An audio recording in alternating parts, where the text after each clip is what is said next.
Greetings fellow Decepticons, SoundBlaster1987 here with my monthly vlog for June of 2024. Today, another top 10 video. Today I'll be going over my picks for the top 10 Disney franchises that I think deserve a full articulated action figure toy line, and which manufacturers I think would be best fit to make those figures. This is mostly coming off the back of my research into the Disney Mirrorverse video game line by McFarlane Toys. Some of the characters from that video game I think would be well suited to McFarlane making movie-accurate versions, such as Sully from Monsters Inc. But others, such as Buzz Lightyear and such, I think other lines would be better suited for. So, without further ado, number 10 on my list is a 2-in-1 of both the Jungle Book franchise and the Lion King franchise. And for these two franchises, I'm going to pick Mattel for both of them. The reason behind this is because Mattel are extremely well known for doing large, fully articulated toy big cats. So, Battle Cat, Panther, etc. from the He-Man franchise, which I think would be easily retooled into Shere Khan for the Jungle Book, and of course, maybe a new head and some sand-coloured variants for Panther to redo him into Nala, Kiara, Zira and some of the other female lions from the Lion King franchise. However, the male lions such as Simba, Scar, Mufasa, etc. will need new skulls for the mane and such. I also reckon that the extensive sculptor detailing and paint wash and such on the more recent Mattel figures, specifically the Masters of the Universe Classics mid-2000s Panther mold, and the He-Man Revelation Netflix Battle Cat mold, could also be applied to giving us Baloo the Bear, Bagheera the Panther, who would of course be a black and grey repainted Panther, and of course King Louie and some of the other villains and characters from the Jungle Book franchise as well. This could also open the door to the Lion Guard Disney Junior series getting some decently articulated action figures like Jasiri and Mazingo. Obviously, Mazingo would have to have a set of swappable, removable wings, so that you can show him either roosting or in mid-flight kind of poses. Then, for number 9 on my list, Beauty and the Beast, and I think the McFarlane Toys would be the best fit for this one, because not only would their superhero-type sculpts for the DC universe and such be good for giving Gaston his movie-accurate, over-muscled physique, but with the fact that the Beast is already in McFarlane's Disney Mirrorverse video game line, they already know how to make figures of him, so I think a movie-accurate version, either the bare-chested red cape version from his more savage portrayal at the start of the film, or his posh dressed-up prince outfit from later on in the ballroom scene, would easily work either way for the Beast design from Beauty and the Beast. Obviously, Belle's ball gown will be a bit tricky for them to manage, but they've done complex designs like that before with the Mortal Kombat 11 designs by basically sculpting rubber to look like other fabrics, so I don't see how they could possibly not make it work. Number 8 on my list, the Descendants movies.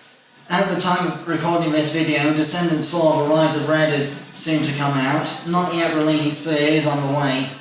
And I think with the, dyed leather look, especially with Mal's outfits in the first couple of films with the sort of black currant purple dyed leather look that she was wearing, would look really good with McFarlane's Mortal Kombat 11 style rubber, faux leather sculpting and paint wash details.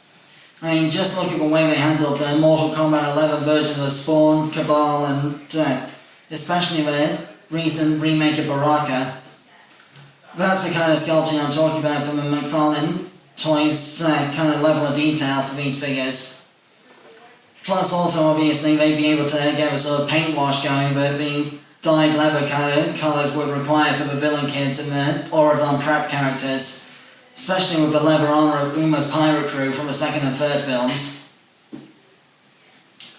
Then number 7 on my list, The Incredibles. I think Hasbro would be the best fit for this one, because then you could get a HasLab fundraiser for a full-size Omnidroid, and then you could get stretch goals like a 6-inch swappable parts figure of Incrediboy, Syndrome's childhood, sort of Robin the Boy Wonder type form, as a stretch goal, and you can also get like a loose Syndrome's remote control arm swappable accessory for when Syndrome's remote control got shot off by the Omnidroid in the final battle. And you could have swappable red and blue visor Omnidroid heads for showing off the number 9 Omnidroid from the Mr. Incredible Glory Day suit battle on the island.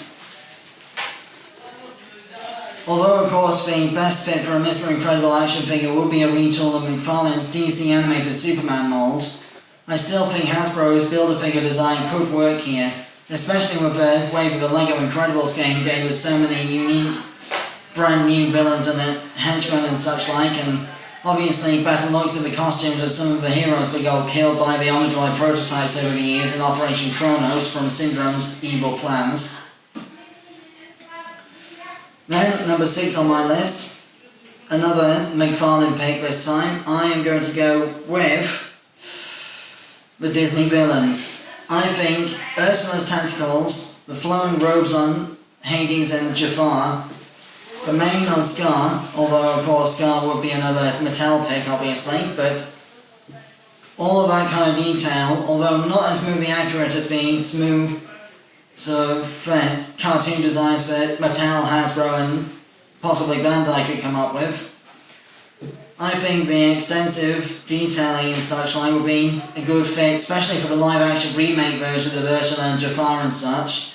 Plus it would give us a proper, realistically painted Scarlet McCaw for Iago for the live action Aladdin movie. I also think, as a sort of honorary mention, that the Dumbo franchise will work well with McFarlane, especially if you employ the sort of Build-A-Figure technique that they used for Batman's horse from the Dark Knight Returns line.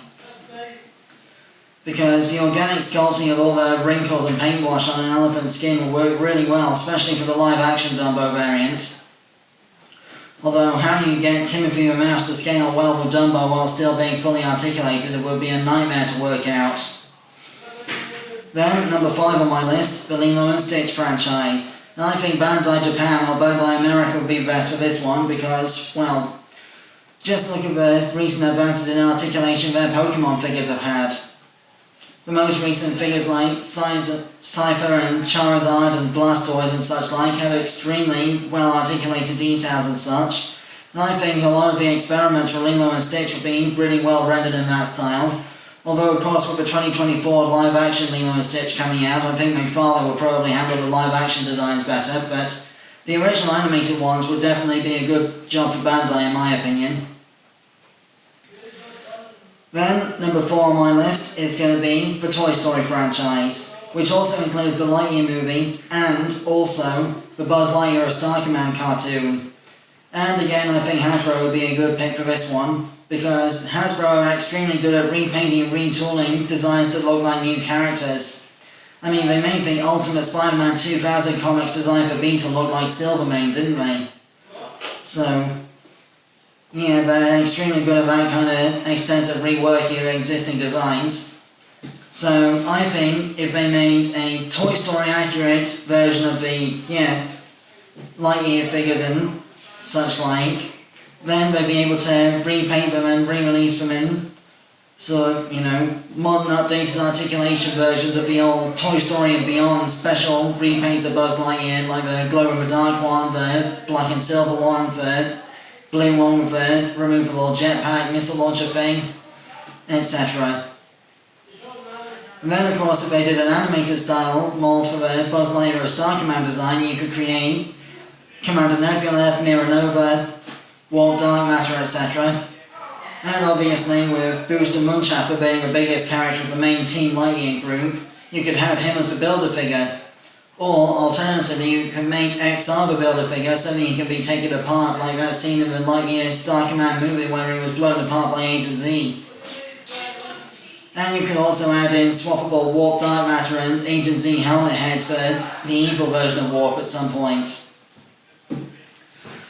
Next, number 3 on my list, the Mattel PIXAR line still needs to be improved. Although we have had some good figures over the years, like the Spotlight series Mr. Incredible and Kevin the Bird from Up and that kind of thing, I still think we need a larger scale range of figures from that franchise. So far, Mattel's PIXAR line seems to be focused solely on the Incredibles, Up, and occasionally Toy Story. We haven't had a single fully articulated version of Remy from Ratatouille, for example. We could really do with one of those, though I think maybe Diamond Select would be a better choice for that one, given the way they handled the Swedish chef from the Muppets recently. Next, number 2 on my list, another pick for Hasbro, the Disney Heroes. So the more warrior-like main heroes of the franchises, people like Hercules, Mulan in her military disguise, and obviously characters like Tarzan and such would be a good pick for Hasbro's 6-inch action figures in my opinion. Some of the Disney villains and larger characters could be a Build-A-Figure wave. For example,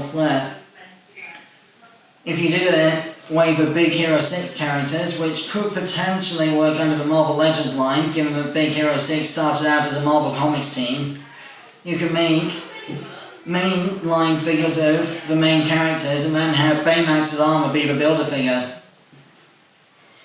That could be one way to work around it.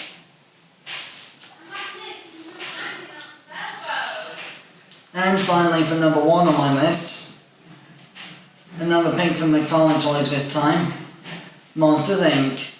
With the extensive detail and paint wash and such like that McFarlane are known for with their organic monster designs like the Violator from Spawn and Baraka from Mortal Kombat, I can only imagine how well they'd be able to make a movie-accurate version of Sully from Monsters Inc. Maybe with swappable, smiling, neutral and roaring heads, and obviously swappable hands with closed fists and open roaring claws and that kind of thing. I mean, they've already done a Scream Canister Iron Man suit version of Sully for the Disney Mirrorverse video game, so why not just a full-on movie-accurate version of him? Then obviously they could do a mega-fig of Henry J. Waternoose III with a sort of rubber faux leather sculpting detail for his suit, with all of the individual joints of his spider-like legs being able to move. And then that would open the door for crab-like monsters like Chet from Monsters University, and the monster from Myth from Monsters at Work, whose name escapes me, that's the same kind of crab-like monster, who could be gold label retools down the road. And of course Randall Boggs could also be done as a, completely clear plastic repaint to show his chameleon invisibility and such like. So that more or less concludes my review. My top 10 vlog for top 10 Disney toy lines I'd like to see from other manufacturers, and which specific manufacturers I think would be best at making them. I have been SoundBlaster1987, thanks again for watching. My next toy review will be the LEGO Icons Optimus Prime, but until then my next review overall will be my animation review, a mini vlog about my all-time favourite Transformers series, Cybertron, the 2005 conclusion of the Unicron trilogy. Till then, till all are one.